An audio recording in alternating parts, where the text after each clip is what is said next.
Alright, well, welcome to the Double D experience.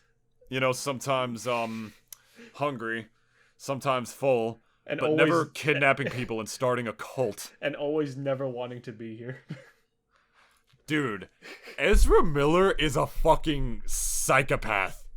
I'm sorry, bro. That shit is wild. Absolutely wild. He fucking kidnapped a mom and daughter.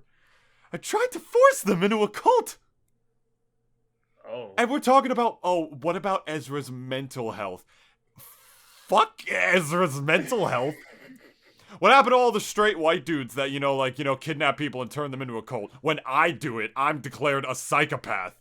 I'm declared a psychopath and immoral to society. But when Ezra Miller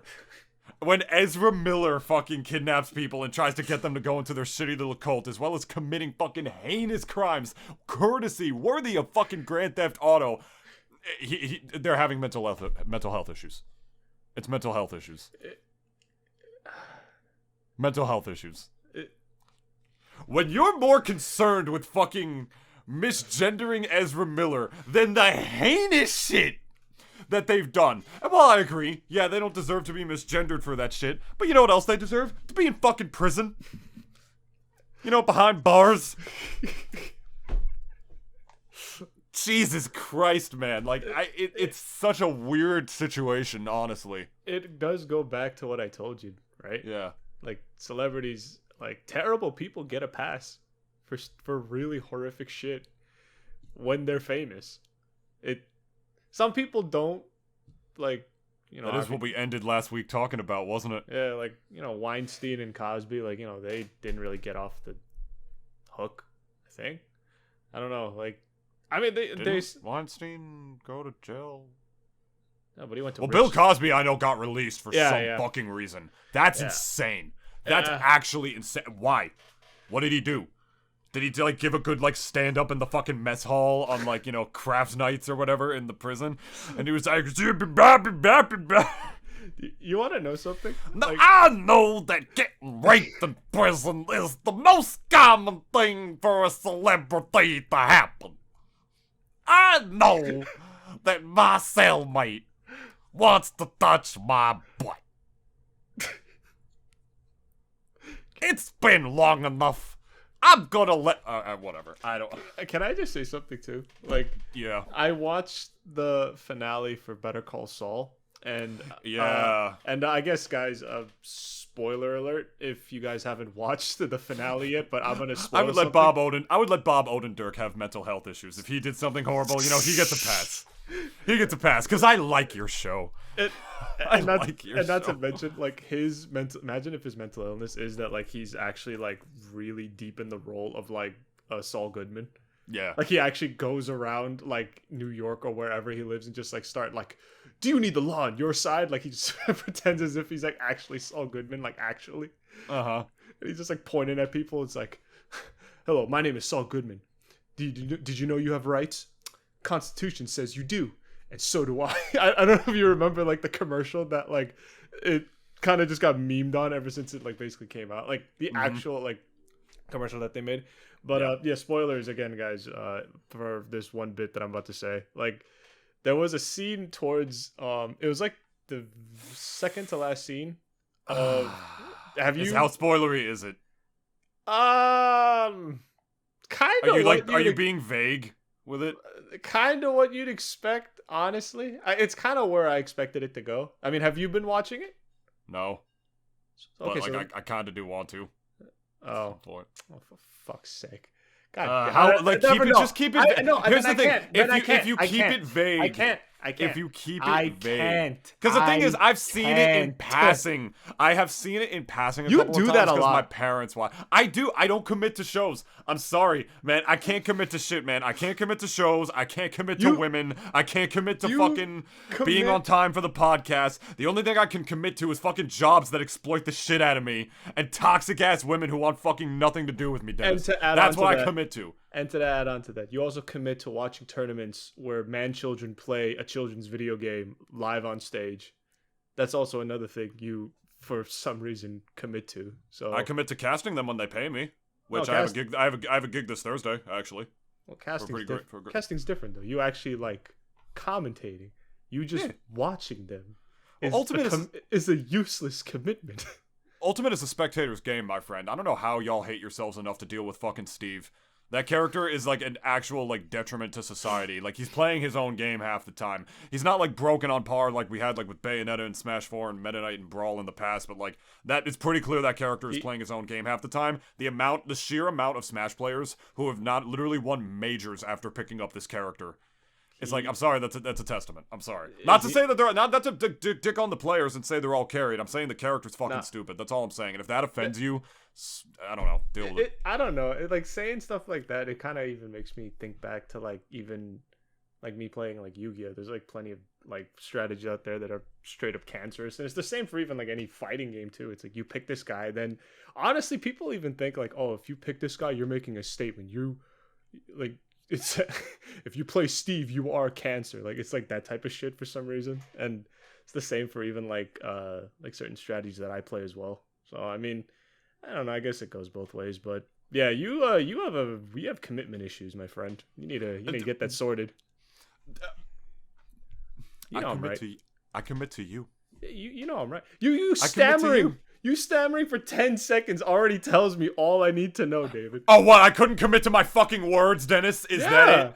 Yeah. Okay, you actually do remind me of the motherfucker that I talked to today, actually, because he said the same thing. He asked me my name, and I said, David. He's like, oh, is it, David? Is it, David? I'm like, motherfucker, it's just common English phonetics. All right? Like, this dude, okay, I'll tell the story, I guess, then, instead. Better call David.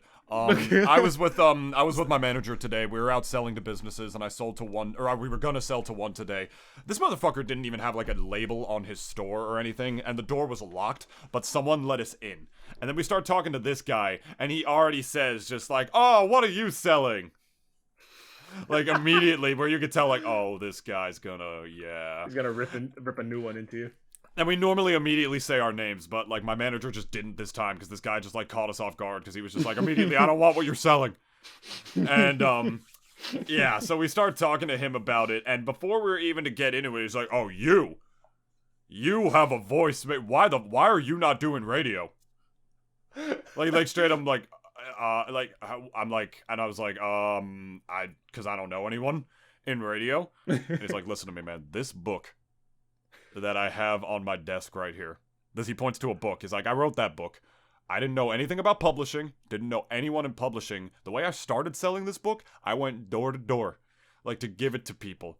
And I eventually sold 1 million copies of this book. And I was like, wow, that's incredible. I couldn't tell if he was talking out of his ass or if he was just real, but, you know, I'm like, that's incredible, whatever. I'm thinking he was.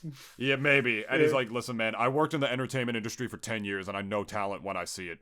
And like he said, like, and he asked me again, he's like, why are you not doing radio? And I'm like, I don't know. It's just not something you ask to do. I said, like, long term, I have like my own goals or what shit. But like, he was another one of those people. You ever meet a person, right, who is like so abhorrently blunt to the point where they say things that are blunt enough to the point where they can be considered rude, but you can tell they're saying it because they think they're helping you.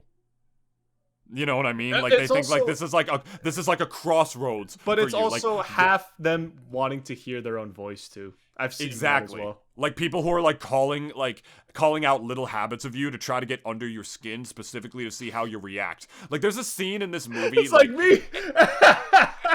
Dude, I'm telling you, you think that's you, but like this guy like took it up a notch because he didn't know me. You do it to me and it's fine because I know you. I know how you are. Like I know how to deal with Denise. But fucking yeah, that I had to burp and there was nothing in there because of how hungry I am. See, you also know me enough too. Like you actually also like me enough that you just think like, this guy's a fucking asshole. But it's like, you know, like it's like endearing. But then you hear it from other people, it's just like, go fuck yourself. Have you ever seen, I don't remember what movie it is because there's like a million, you know, John Wayne movies and they're all exactly the same. And there's this one movie where like he's with this crowd of kids and like, you know, one of the kids has a stutter. Like it's a really bad like stutter, like he's stuttering, right? Mm-hmm. And it's so funny because like as a kid I saw this scene as like inspirational, and as an adult, someone who's more close to the millennial generation or even closer bordering on Gen Z, I watch this scene now and I'm like, wow, this guy's a fucking asshole. And I say this because, like, it's a scene where, like, the kid has a stutter, right? And John Wayne goes up to him and he starts insulting the kid. He starts making fun of his stutter. He starts making fun of his parents. He starts making fun of his family and shit. Like, saying all sorts of deliberately horrible things to this kid. And then the kid's just like, I hate you. It's like, I hate you. You're a bastard. He's like, say that again. He's like, I hate you. You're a bastard. Say that again. It's like, I hate you. You're a bastard. And the kid says it right. Ah, okay. He says it without the stutter. And the kid, like, looks at himself. He's like, oh my God. And he's like, he said it without the stutter, and he, like, doesn't turn to thank John Wayne. Like, John Wayne just already turned his back, and he's walking away. And as a child, I looked at that scene, and I'm like, wow. What a hero. Like, he broke the mold. He said the shit that, you know, most people wouldn't have the common courtesy or common sense to say, but helped him, but was doing it because he was helping him. As an adult, that wouldn't fucking work. But that's the thing. Like, no way. It's also in the setting of a movie. Obviously, I think when you see something like that, you just think like, wow.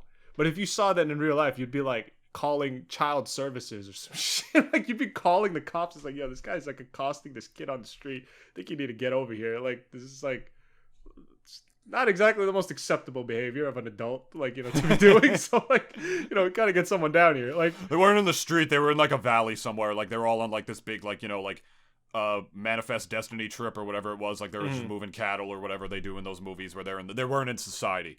Like, okay. So yeah. And like, it played like heroic music and everything, and I'm just like, bro. But that's what I'm saying, man. It's like, I've even thought, like, you know, there's like so many like things in movies that you'd see, and when you're watching it, right, you think like, wow, that guy's badass, right? Like, you know, you watch Breaking Bad and you think, like, at least the first couple episodes, like, when, like, you know, even people like Walt or whoever, like, and especially specifically Walt, like, him doing anything, at least the first couple episodes, we thought like, yeah, he's doing it for family, he's defending himself. And then when he stepped on that kid's shoes and he was making fun of his son, even I was like, oh wow, that was badass. Like, even I was watching that, I'm like, that was hype. But then, you know, as like obviously the seasons go on and on, like, we see him just do more really duplicitous shit, like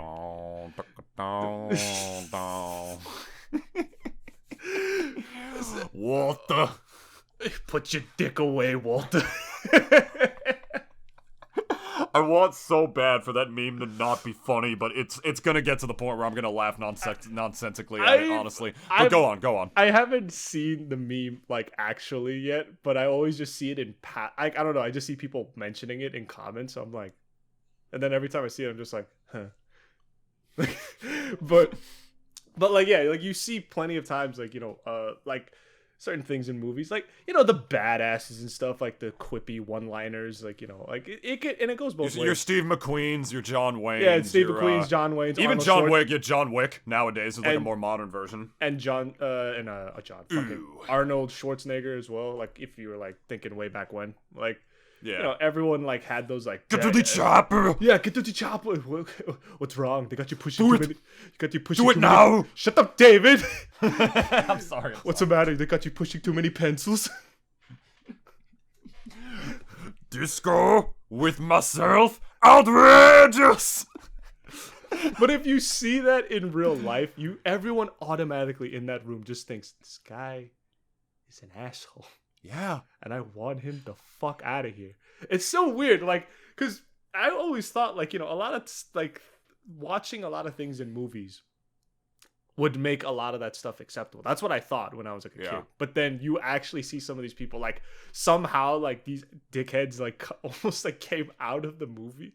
Like, it's also really weird too, because, like, the media celebrates a lot of things that I think shouldn't be celebrated. I couldn't have said that any more less eloquently, but, like, you know, yeah, like money launderers and, you know,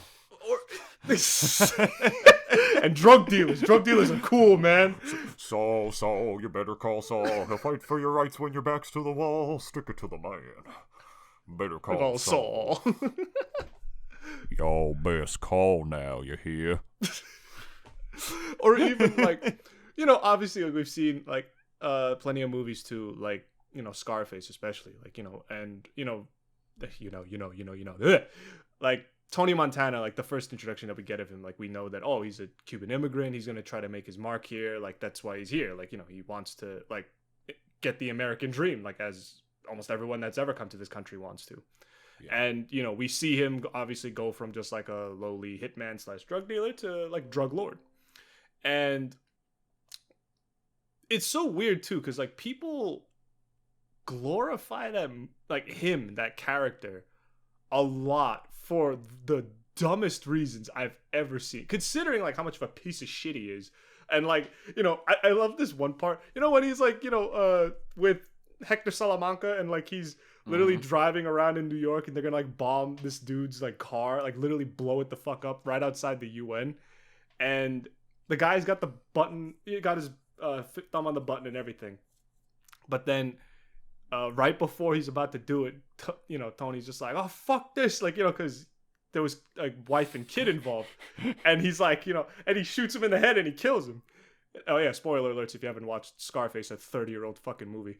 But like he what do you call it? Like, and I thought, is this supposed to make me feel sympathetic to Tony, that like, oh, like he has a moral code about certain things? It's like, I'll kill any man, but women and children, oh no, they're off limits. And that's supposed to make me feel at all like endearing to him. But like the pretentious rich teachers who teach communication and media arts at communication schools, as I went to one of the top ones in the country for, will tell you, yes, you know, he described Tony Soprano as an everyman, which you watch, and yes, he is a crime lord, but in a way he has to balance out a lot of shit. You know, his family, you know, like he has to balance out his family, he's got to balance out, you know, like obviously like his mob shit and whatnot, and like all like the various, you know, crimes that he has to like see over and whatnot. And yeah, he's still a criminal, but they paint it in a way where it's just like they show him as like an everyman. And I think it's supposed to, like, to answer your question, Dennis, I think it's supposed to build like this sort of like conflicting, you know, conundrum in your head where, you know, it's just like, yeah, this is a bad person who kills people, but then you think about the reason that they do some of the certain things that they do and how it's a commentary. Same with Breaking Bad. You know, all those people with those t-shirts, Walter White did nothing wrong. Did a lot of things wrong. He did a lot of things wrong. Yeah, he did a lot of things wrong. But they say Walter White did nothing wrong because the only reason he was in that situation is because he had cancer and lives in a country where you get that, and if you just don't have money, it's just a death sentence because we don't have universal health care or like good ways to pay for it, where something like that is privatized. So in that way, it's a minor commentary on how, you know, fucking on just like how shitty things are in America for that reason, that Walter shouldn't have had to do all this horrible shit just to fucking, like, you know, make sure his family would be okay after he was gone. Just to add a caveat to that, though, there was also plenty of times, damn, we're gonna get into like Breaking Bad today, even though Better Call Saul literally just ended like yesterday. But if you can say the spoiler in a way, I can't do it. You really can't. No, because I already do know I do know some shit that happens in that show already. So truth be told, doesn't really matter. I'll probably forget. I don't know. Like, I'm not gonna. All right, fine. But But hold me to it to watch it though, because I'm sorry, I should just fucking do it at this point. I mean, you haven't even watched Breaking Bad either? Not all the way through, no. I gotta sit down and just watch that. Where'd you stop? Well, I mean, I saw a lot of it in passing because like my family watched it and stuff. Oh, so you never just get bits and pieces. So no. You never watched the full episode like once? I don't think so. I think I have. I don't know. Point is, I have to do it because we have to talk about it and shit. So whatever. It, yeah, but oh yeah, going back to like you know, like the whole putting that, like, inceptioning the whole, like, you know, conflict in you about, like, you know, how you feel about like a certain character. I mean, everyone's three-dimensional too, and that's also like a good example of like good writing as well. Like, you want to make your characters like three-dimensional. Like, I think that just goes without saying, honestly, at this point. But like, you know, I don't know, like, I'm like, so like, I used to be a bit gray about it, but now I'm just kind of like in regards to, let's say, like Tony Soprano, like, you know, I've watched all of like Sopranos, like seasons 1 through 6, and I did feel that, honestly. But then if you actually, like, let's say even if you were in the mob and you, like, and you're like I guess like a criminal like everyone else, right? But like, it's, and like people even say like, oh, well, if you're like a criminal, like, you know, obviously that behavior is almost at least seen to other criminals acceptable, because it's like, hey, like, I do the same shit too. I rob, I steal, I kill. Like, you know, I do the exact same thing as you. But, you know, obviously, like, being an audience and witness to that, like, you know, especially, we love criminals. We have, like, such a big fictional hard-on for criminals. Like, a lot of TV shows, like, you know, a good, like, everyone loves a good villain, right? But more often than not, at least in the stories of Breaking Bad and even at least even in The Sopranos, like, they do have like actual antagonists that they have to face against. But more often than not, those kind of characters, their worst enemies are themselves. Like, when it comes to at least Walter White, his ego, his pride, like, is what kind of, you know, is usually what kind of fucks him over, like, you know, continuously, until finally it just like boils over and explodes by the end. And in the case of Tony, same thing, pride and ego. And it's like, people, I think, emphasize pride and ego maybe just a little bit too much, just because at least like it's also very American, if that makes sense. Like, to have pride like that, like, the individualism is supposed to be like it's cranked up to 11 for these kind of characters. And like, that's also what we celebrate too in this country culturally, like that sort of like exceptionalism and stuff. And it's, I don't know, it always like piqued my interest in that, like, you know, we, like, at least in Western media in general, like, you know, we love criminals. Like, we love to see them on screen. Like, and it is truly odd that, like, a lot of people also like kind of celebrate those characters. But I know a lot of people aren't stupid and they celebrate, oh yeah, they're criminal, it's badass. It's like, no, like, people celebrate them because, like, they're obviously, like, in terms of fiction, they're great characters. Like, from beginning to end, they were great. Like, but like, I don't know, it's so weird when I see people like quoting them and and then even seeing those using that as inspiration for their own characterization and then seeing them, stuff, and then seeing even, like, you know, people when it, like, let's say talking about real life, people wearing Che Guevara shirts, walking around with those on. Don't get me started on that. But that's why it's so fucking weird though that, like, I mean, you know what's really funny? Like, Che Guevara, like, killed plenty of people. He did, but it's like, it's so weird. I don't see nobody ever running around with a Stalin or Lenin shirt, because they honestly know that, like, I don't know, it's just so cringe to be wearing that. But at the same time, it's like, they don't think that wearing a Che Guevara shirt is cringe.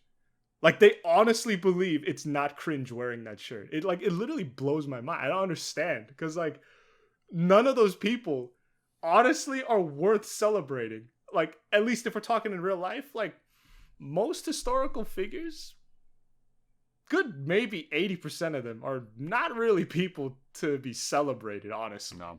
Like, considering, like, at least popularly, most of the people who know anything about history know, like, either the terrible people like Hitler and Stalin, and, you know, even just, I mean, I guess I can't even think. Fucking Mao Zedong, him. Like, there's like just so many terrible people, like, in history that you look back at, and for some reason, like, people, like, weirdly, like, just celebrate them. I don't know. It just boggles the mind. People have an idolization problem, honestly, and Smash is one big, you know, thing for that. Smash portrays that on, like, such a minor scale, where, like, you know, people idolize players, and, you know, people idolize people who, like, you know, in the Me Too wave turned out to literally have slept with, like, a teenager or some shit, or, you know, have some other heinous or fucked up shit. Mm-hmm. Or, you know, like, it's just like a fucking pissing contest where people, like, you know, have fake friendships or whatever, where they're clearly just, like, talking to someone where, like, because they're just trying to, like, build up on their jock. And when I know that because, like, thank you. I've seen people do that. Like, I've seen people, like, talk to top players who were, like, literally trying to get away from them because, like, they were just trying to either get something from them or learn something from them. Like, for me, it was organic. You know, like, I didn't mean to network my way in the Smash community. It just kind of happened because we would just go to diners and, like, I would meet people there, and then it just went from one thing to the next, and now I got, like, a good gig for Thursday and whatnot. You know, it's something you got to build your way up towards. But the point is, that's side topic. Idolization. Smash, it's a minor scale. In the real world, it's more relative to, you know, people's egos and feeding their own. Like, they see, you know, these criminals as, like, go-getters. You know, they take what they want. You know, they're so cool. They're so badass. You know, like, yeah, he just fucking does whatever he wants, not realizing that they're horrible people who could not give less of a shit if you lived or died, characterized by the fact that they literally murder people who get in their way, you know, to stop things and whatnot. And it's reflective of people's egos and thinking that, like, they need to be mean to people or they need to just fucking, you know, have that mindset, grind set, you know, like, think of themselves as entrepreneurs, like, all that bullshit where, like all that bullshit, like, in order to get ahead in life. They see them as getting ahead in life when they are not where they want to be in it. They see them as, like, you know, forcing the American dream, and they see it as woke, quote unquote, because they're breaking the rules in order to do it. Which, two things to that. First of all, no. These people are not meant to be idolized in the sense. I mean, they're meant to be, like, commentaries or, like, characterizations as to why, you know, things are the way that they are. Hence what I said about Breaking Bad. Again, the whole thing of Walter White doing nothing wrong is that, like, the only reason he did all the horrible shit that he did is because he lives in a society that, in a way, sort of forced him to do it. But that's not true. No one actually forced him to do all the horrible shit that he did. He did it for, like, the reasons that he did, but he did it for himself at the end, you know, where he said he admitted he liked it and shit and whatnot. I guess spoilers for Breaking Bad now. Yeah, they're idolized in the fact, you know, despite all the horrible shit that they do, because they see them as, like, go-getters. The right people, which I think is what most people do, who wear, like, Walter White shirts and stuff, idolize it because they love the fiction, they love the immersion, they love the characterization and stuff. I wear shirts with Mario on them. I don't want to be a short, stubby Italian man, like, with fucking LeBron hops. Like, no, that's not, I don't want to be Mario, but I love him with all my heart. And, I mean, Mario's not a good example because he is supposed to be a positive role model, you know, like, because he's like a superhero in a way. So I guess that's not a perfect example, but you get what I'm saying at. And the other half of it is, like, the sort of mindset, grind set culture that, like, America has, which it's not considered okay to settle anymore.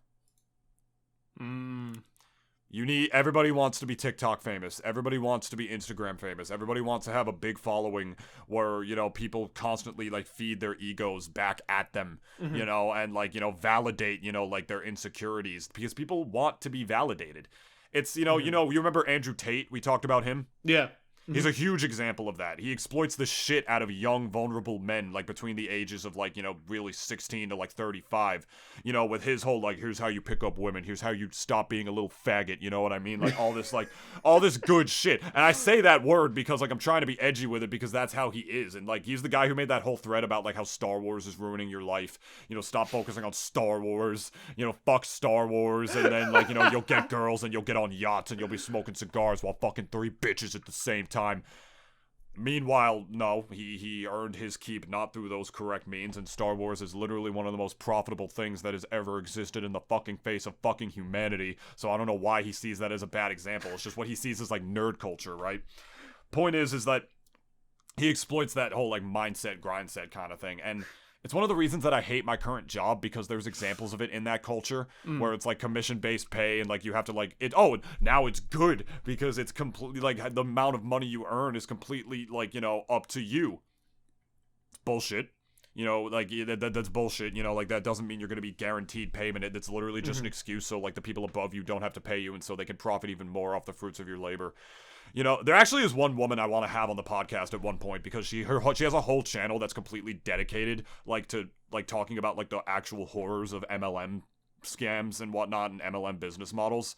I want to see if I can get her on the show. Her name, what the fuck was her name? Hold on. My friend sent it to me. Multi-level marketing. What was her name? Hold on. I'm just reading it. Hannah something. Hold on. Hannah Alonso. I want to see if I can get that girl on the show. That would be sublime, because I would definitely love to hear her experiences and her thoughts about it, because I don't work for an MLM. But, like, I work for a fucking company that is definitely, like, you know, preaches that, like, go-getter mentality and, like, you know, if you want it, grab it. You know what I mean? Your success is entirely up to you. It's all a bunch of, like, really, like, vague statements that are designed to inspire you, but also, in a way, remove liability from the people who, like, force you into the bad positions that you are in. You know what I mean? It's like they try to distract you from the nuances and say, like, whatever it is they have to say to get you to stay on for those kind of things. Where in actual MLMs, a lot of them will try to get you to buy, like, a company car. And, like, you have to buy it yourself, and you can only buy, like, the top latest model, and they only pay for it if you maintain a specific ranking with the company for 2 months at a time. And if not, you're the one who literally is not on a wage being slapped with those car bills.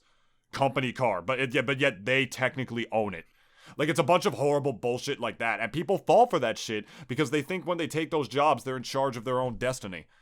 And, you know, people, like, you know, that's what they see these characters as, like mobsters and stuff. They see them as taking in charge of their own destiny because they're breaking the rules and, you know, to get the things that they want. And that's the kind of shit that they idolize. That sort of toxic masculinity culture in it. When they don't understand that a real genuine strong man is the one who doesn't do the horrible shit, take the easy route in that way, you know, has that sort of, what am I trying to say here, man? You know, the one that's patient and has the strength to not do, you know, horrible things in order to get those kinds of things.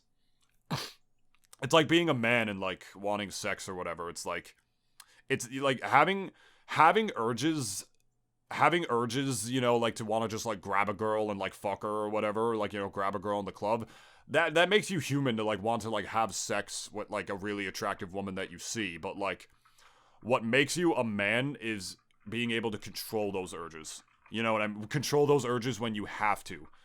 And, you know, I feel like we have just such a fucking toxic culture problem that you were talking about, where, like, these characters are idolized in that way because they're seen as go-getters, but, like, they're doing horrible things. And they don't care about, like, doing those horrible things, like, to people if it means that they get what they want. They see that as getting ahead in life when it's not. It's not considered okay.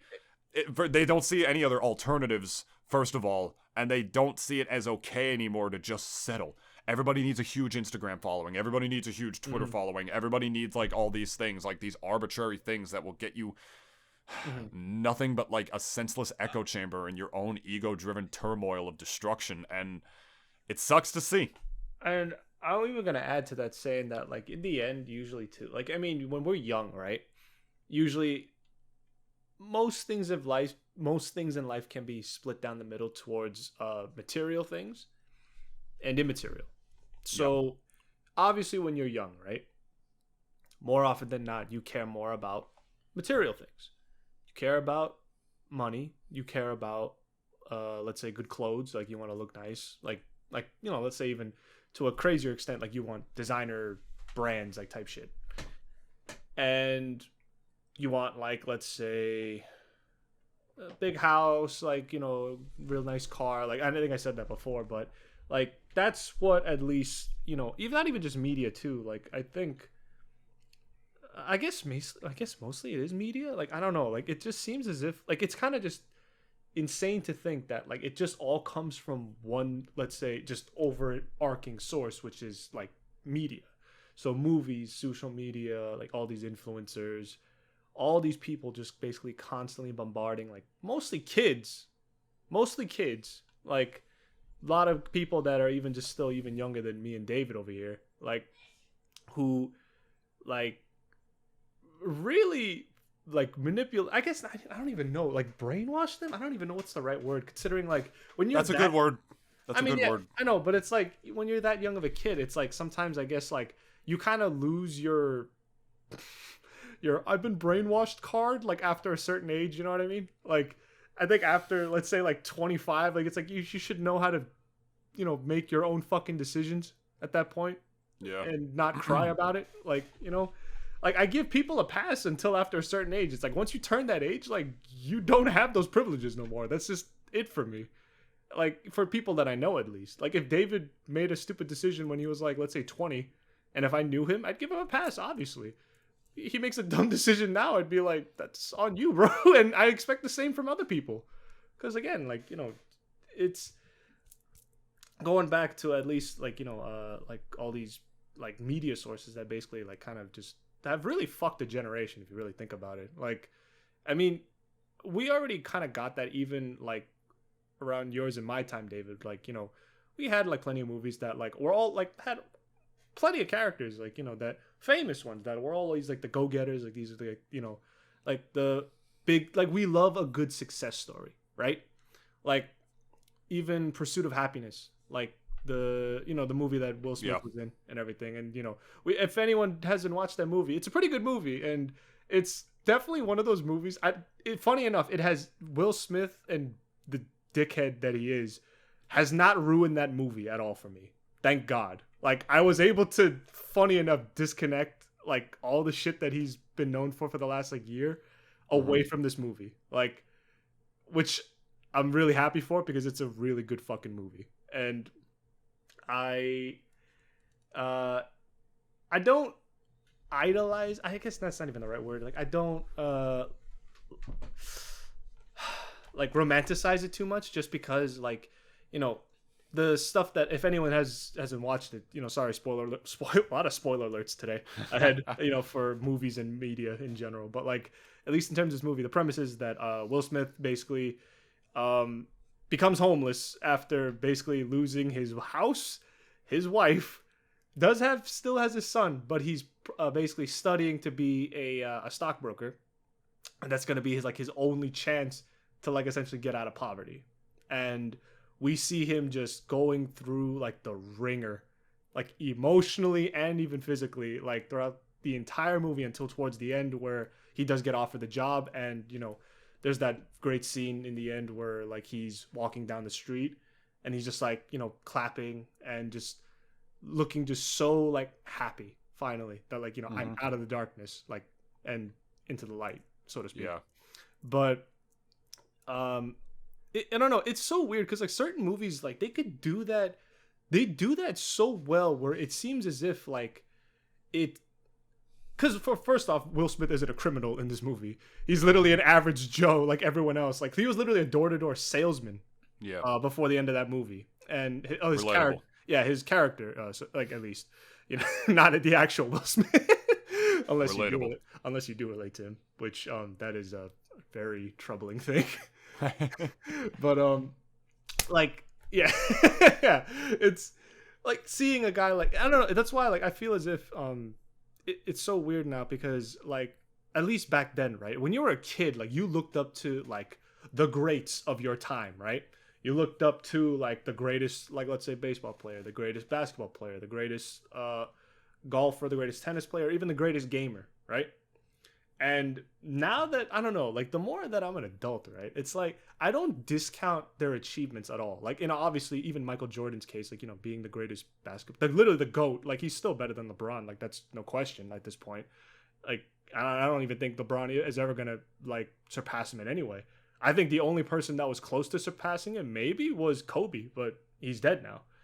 And just talking about Jordan a bit is just that, like, you know, obviously we've seen like him make it. You know, if everyone's seen the documentary like of his life, which seems very pro Jordan if you kind of like really read between the lines, because, you know, obviously it is about him.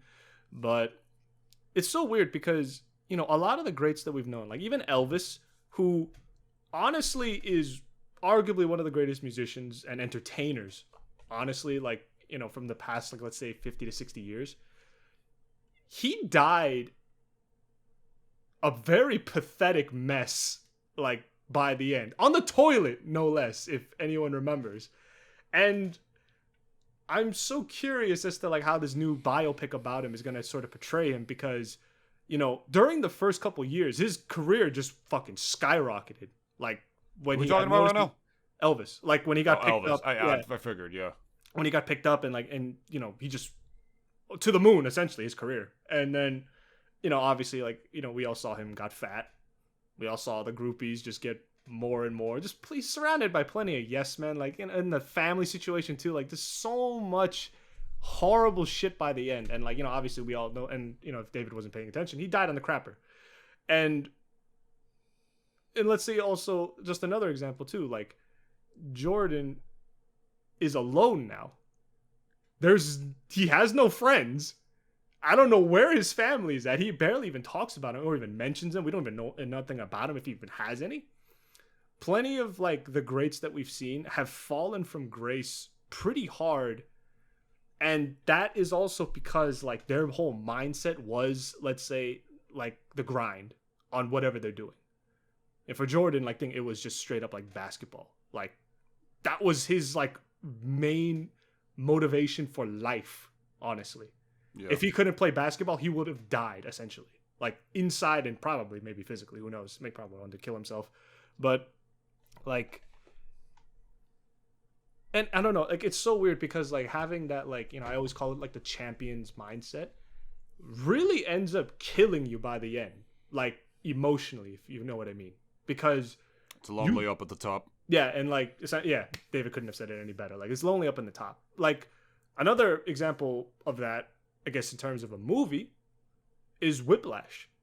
And if anyone remembers that movie, Miles Teller and J.K. Simmons, like, it's about basically this kid who wants to be like the world's best drummer, gets accepted to this conservatory, has this just a mean motherfucker of a band teacher who completely just like gets him through the emotional and physical ringer.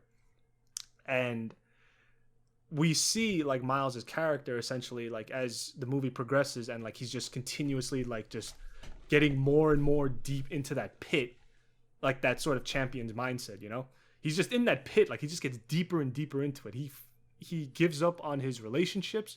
He essentially like just like anything that sort of like we would kind of portray as sort of important down the line, he just basically just forgoes it and says, no, drumming is all that I fucking care about, and that is it. Nothing else even remotely matters, right? And obviously everyone remembers the last like scene where he actually like does like basically play the drum solo of a lifetime by the end of the movie. And I know people like basically have their different interpretations of that ending, and I kind of like to think that it's very much a pretty dark ending in a way, where it's like Fletcher finally got him, like he's now like fully within his grasp at this point. And Fletcher's going to go and focus on this kid. He's going to make him the great. And like, Fletcher's character too, like he hates mediocrity. And I am not saying that, if anything, mediocrity, I don't know, like I'm weird about it because it's like, at least, I don't think it's something that should be overly celebrated. I think it should just be something that is just, if there was like levels to it, just celebrated. Because at the end of the day, right? And especially by the time, like, let's say you get old. And I always just think of this real long-term wise. Like, when Jordan, whoever is going to be, like, people like that, going to be that old, right? A lot of them end up turning out pretty sad by the end. If not just straight up killing themselves by the end. Like, again, going back to Elvis, he died on the shitter. The king of rock and roll died on the toilet. That is some shit, man. Like, really, that's some poetic shit if you really think about it. Yeah. And Jordan's still doing well for himself. Like he probably, I don't know, he might live to like 90, honestly, and still look the same. He'd probably look like this 6'2" like self, and just be old, I guess. But it's like he has no hair, so you'll have no idea how old he is actually. But it's just to conclude, yeah, like it's as David said, yeah, like I should have probably known this ahead of time, but like, yeah, like it is lonely at the top. And I'm not even saying that like, oh, if you have a passion like that you are literally just like mentally deranged over that, like you just have to get it, and you have a dream like that, then yeah, I'm not saying don't get it. But at the same time, I think, obviously they know, those kind of people, they know what they're going to be giving up by the end, right? Like chances are I probably won't have a family. Like I won't be making one anytime soon, right? And for a lot of people like that, they obviously want to build a legacy. Like that is at least something that, it's like a very much like a king sort of mentality. It's like, I want to pass on my legacy and stuff. Like I want, like, my legend to always continue. I want it to never die, essentially. Even though, honestly, if you look at their achievements, like that's gonna be what lives on. Like no one really is gonna remember the person more so than your achievements. That's what the legacy is. But that legacy too is almost like, in my opinion, it's almost inhuman, if it makes sense. Like you're not remembering the person, you're remembering their actions, which I mean, again, is not a bad thing. But it's so weird to me that, like, you know, there's not even just an attempt to ever like remember both of them, because more often than not, we always remember people for what they did, not for who they were. Which, I mean, I guess, you know, if you really think about it, like, it makes sense why, because, you know, we all goes back to like the whole actions speak louder than words shit. Like, you know, if David fucked me over ever like one day, I'm gonna remember that forever. Like he remembered that. Dennis remembered that. Like, you know, I'm gonna know and I'm gonna remember, and it's gonna cross me.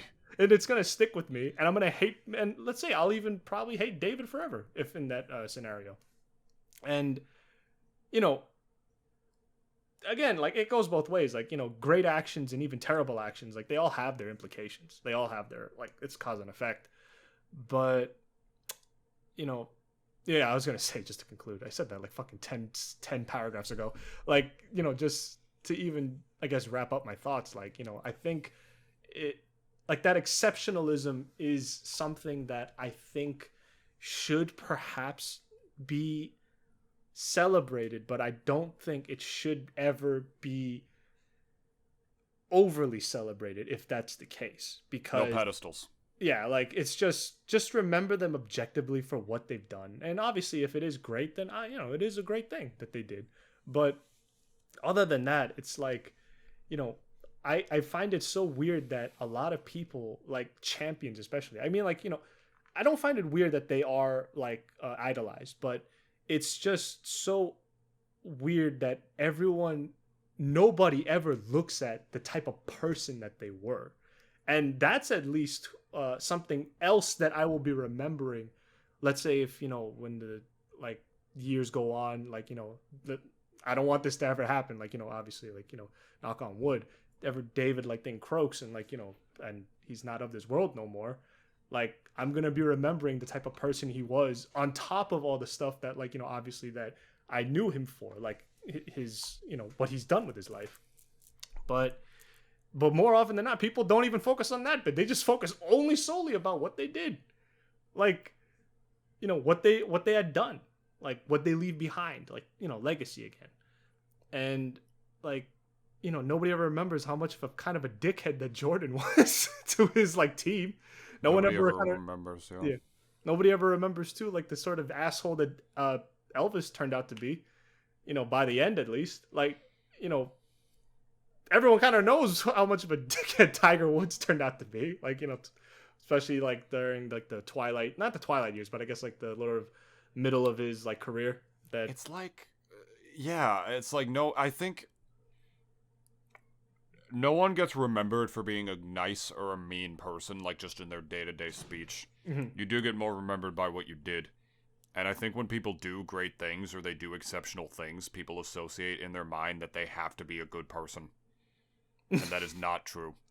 No. And it's even sadder when it's someone that you love in, like, your a day-to-day life in a romantic way, and they turn out to be horrible.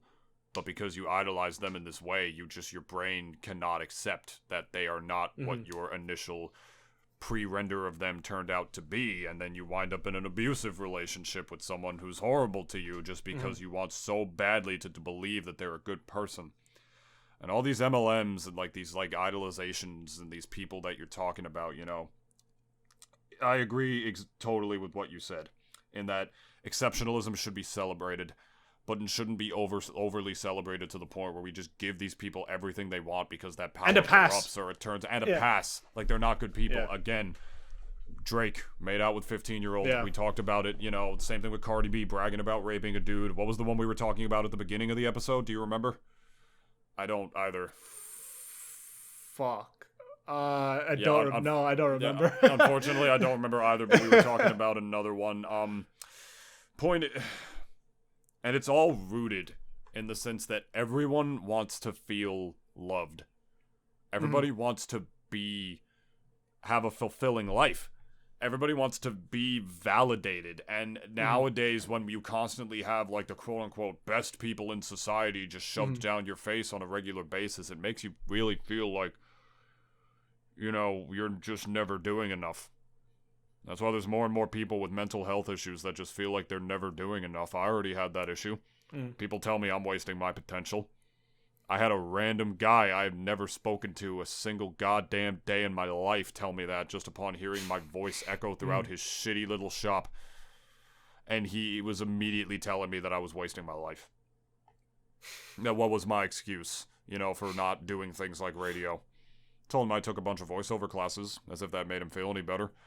He asked a lot more questions than me and my manager asked. But nobody ever sits down and wonders to themselves, is it okay to not leave a legacy? I mean, why did you fail by not leaving like a massive legacy in your stead? Why is it not okay anymore to just settle? And I've had that intrinsic fear too.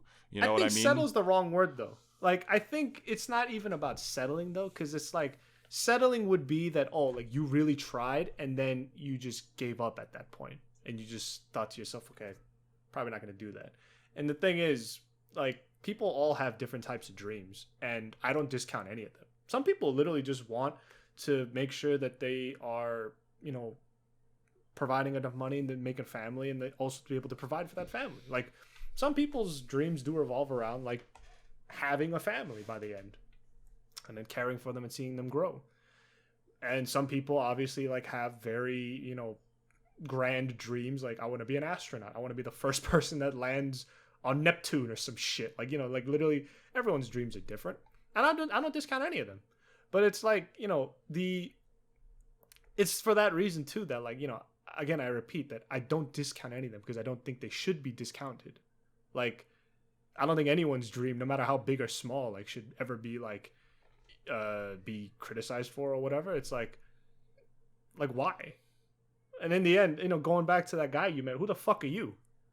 Like, speaking to that guy specifically, like, who the fuck are you?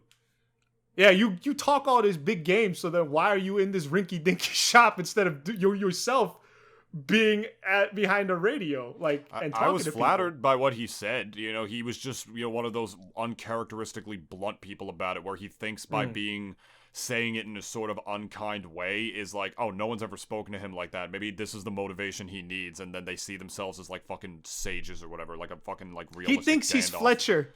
He thinks he's Fletcher, man. Yeah, no, that's true. He definitely did. That's the vibe I got.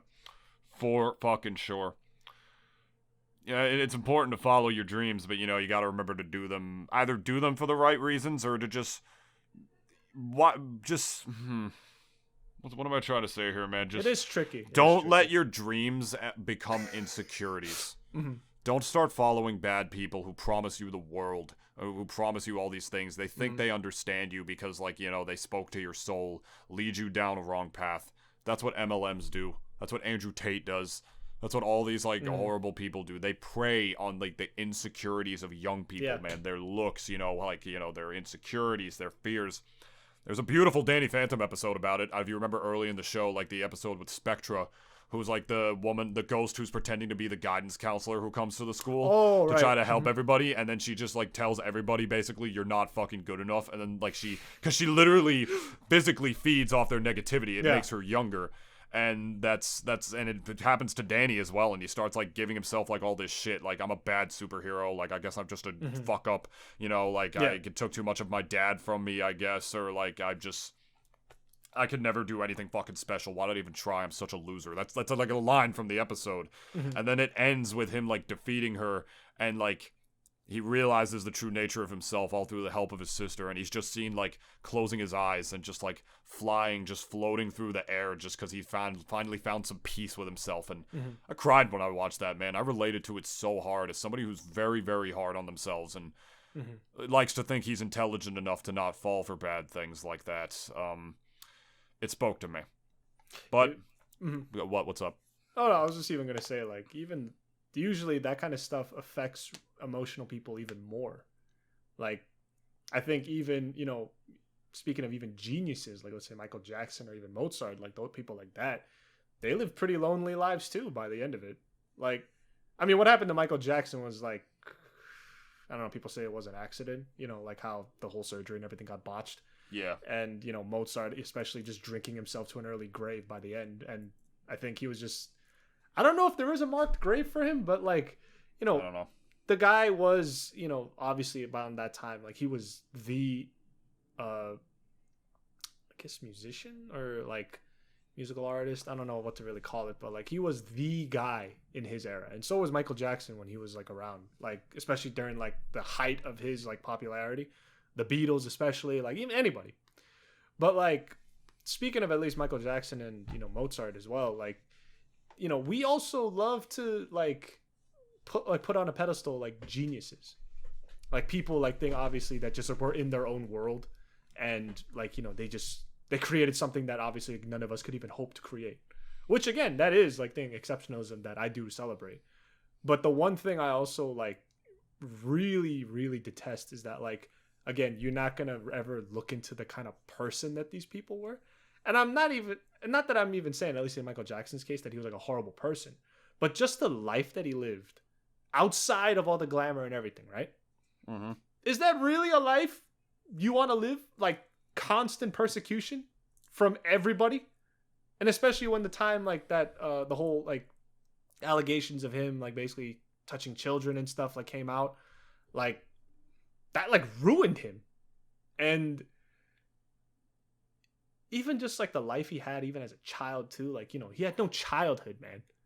Mozart had no childhood. Both of them had neither no did Michael Jackson, yeah. Yeah, like literally both of them had no childhood whatsoever. And again, like that is also like I think it's the reason why, dude, like childhoods like are so important, man. Like just raising your kids up to like actually have like a wonderful childhood. I think people sometimes underestimate how beneficial and even how damaging the lack of one could be, if you know what I mean. Mm-hmm. Like dude, I still have like daydreams. It's like I'm gonna take my kid out of school one day. I'm just gonna straight up say, yo, Ben, we going. It's like, and the kid's gonna be like, hey, where are we going? It's like, we're gonna get ice cream. We're getting the fuck out of here. Let's go. Like it's gonna just be like 10 o'clock, like maybe 12 p.m. in school time. It's gonna be like, hey, we're going. I'm picking you up. We're going. And just like taking them out somewhere, Like that's like, at least that's like the stuff too that like you remember the most, especially when you grow old. Like moments and memories like that, especially like shit that really just like hits here. And I'm not saying especially if you were like someone like the Weeknd and stuff, like the first time that you heard like an entire crowd of people like cheering your name wasn't like hitting that part of your body too, like your soul as well. But it's like I truly feel like it really is like the little moments. Like, let's say your mom or your dad, like, and you together, like going to a restaurant, even just being happy like that. That's like shit that, you're going to remember forever. It's a small thing, but you remember that for years. Like, you remember those happy memories. Like, more, like, not that I'm saying, again, like, that getting your material achievements aren't, like, a big deal either. I still remember when I, first bought my car and everything. Obviously, I'm going to remember that. But like, I think really, the focus on the immaterial is like kind of what's a bit more important for me, at least, because at the end of the day, like, especially when I'm like 60 and 70, right? And I'm old or infirm, I got to wear a cane and shit. And I'm just sitting down on the couch one day and like, I just think back to like, I'm going to think back to all my friends and family, like, and the memories that I have of them. More so than, oh yeah, this big house that I have or whatever, or like that Lambo that I bought. Like, that's not what you're gonna take with you. And besides, and again, you're not taking that shit with you when you're old. I like when you're one thing in everybody's grave. Like that's not what you're taking with you, And what you leave behind, especially, like, is, I think, not even just legacy. I guess, like, maybe it is like just the memories of you and the people around you are obviously gonna be like, I feel, what I'd want to leave behind more than anything, because I'm going to give all my money to charity because I ain't giving shit away when I'm older. You ain't getting shit. As someone who almost lost their mom this year, I take that right to heart, because I try to spend, time with her when I can, or just treasure her more, because obviously, life is fleeting, but it'll always stay with you forever in a whole different way. That being said, we're pretty much at time. I kind of want to leave the podcast.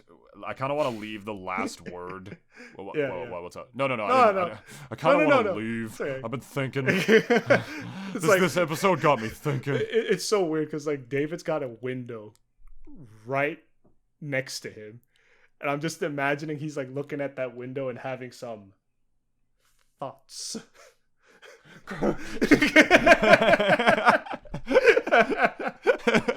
I'm going to leave this podcast as long as it is right now. I'm going to leave the last word to my good purple. That's someone who I actually do, I guess look up to, or am very inspired by, I should say. Maybe inspired by, not idolized. Let's go with that. Randy Feltface. And in his words, this is a speech he made about this very topic. I'm going to play it right now. Let's see how this sounds. I'm not an exceptional person, Nothing interesting really ever happens to me. I'm massively flawed, and I think I'm quite forgettable, if I'm being 100% honest. And this isn't the shit bit at the end of the show where I get on the cross. I'm like, love me on the way out the door. It's not that. It's just that I don't think, like on a scale of 1 to memorable, I'm not that memorable. Not on like the Morgan sort of scale, not on the Ernest Hemingway scale, certainly, But if I tell a great story, maybe people will remember that instead. Remember the card trick and just pretend that they don't know how it's done, But must we leave a legacy? Must we make an impact? Do we have to leave a footprint? Is it okay to just settle? Seek safety? Nest, Or must we constantly shake our lives up, or suffer the indiscriminate cruelty of having it shaken against our will? Must we try to carve a path through the tall grass, feeling as though no one has ever felt how we feel?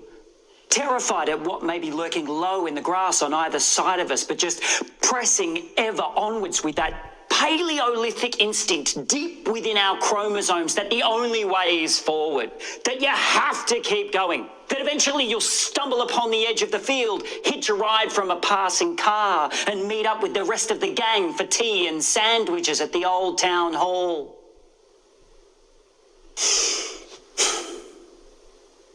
Do we feel like the path that we are carving through the grass is all our own?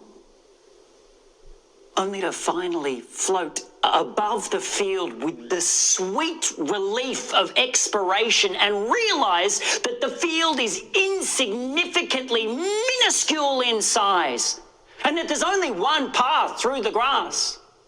The exact same one that every human has trod before us and will ever after.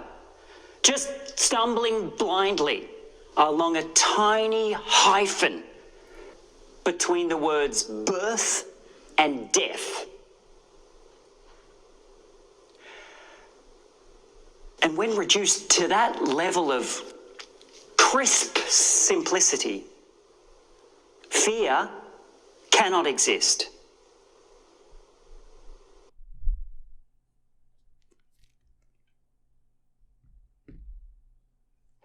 Oh, I can't say like, comment, and subscribe after hearing that. I was just about to. That's our show. Here are our plugs, guys. This is Instagram, Twitter. Editoonist, our buddy, is gonna be throwing all that down there, and right there, and obviously anywhere else that you're gonna be finding our podcast: Google, Apple, Spotify, your mom, wherever. Yeah, go and talk to your mom and tell her how much you love our podcast and build some memories from there. We love you guys. Tell her how much you love these two fucking retards from Jersey. And laugh how stupid they fucking are. But I would like to think hopefully we were smart today. I mean, whatever. If anything, it was a bit of a sad one. But Yeah, it's just real, not sad. No. Maybe a tad somber. It's a tad somber, but 100% real. Like we're being real here. And you know what else? What's up? You know what else makes me sad? What's up? And my dinner was ready like a fucking hour ago, and I just haven't gotten the chance to eat it yet because I was sitting here doing this shitty podcast. All right, guys, we're gonna be heading out because David has got to go eat. I have got to go jerk off, and it's gonna be one that I will remember forever till I'm 70. I'll probably remember it too because Dennis is actually with me right now. He's gonna do it in the food. It's gonna give some flavor. Definitely remember that on my deathbed. All right, guys. Good night. See you guys next week. Bye.